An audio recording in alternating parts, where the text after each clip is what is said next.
Okay, so how do you fix a broken tumbler? So this tumbler was sent to me by a customer because they accidentally dropped it and dented it, but also cracked the epoxy.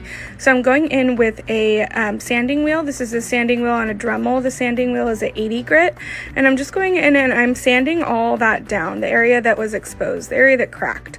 And here's a little bit of a closer look of what I did.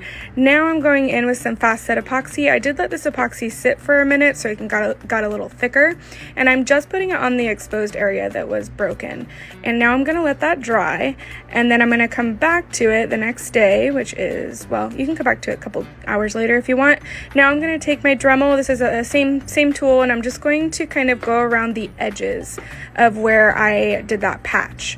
So I'm just taking the tool, going around the edges, kind of flattening it, making sure it's the same level as the cup previously was, so we don't have like a bump here.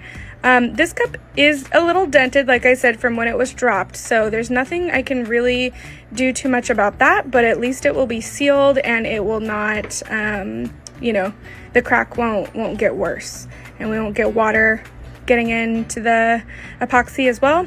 So I'm just kind of checking with my finger, making sure that it is all level, and it is now pretty good. So my next step is you could have added, you'll see in a second, you could have added some like pigment paste or even ink to your epoxy on this next step. I chose to use a acrylic paint pen. Here it is, and I'm just going in kind of with the same color that would be down, and I am just painting the exposed metal. Now again, you could have added pigment paste, but I just chose to do it this way. Now I am coating the whole cup in epoxy, including that area, because we are good now. Now we just need to match the color. So I'm going in with some green and some blue ink and some white to just kind of blend that in.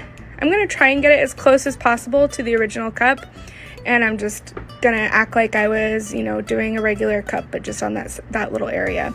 It's not perfect, but it's definitely better than having it be broken.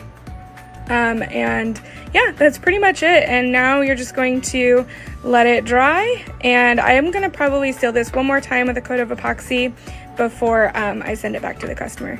But yeah, I hope this helped you, and good luck.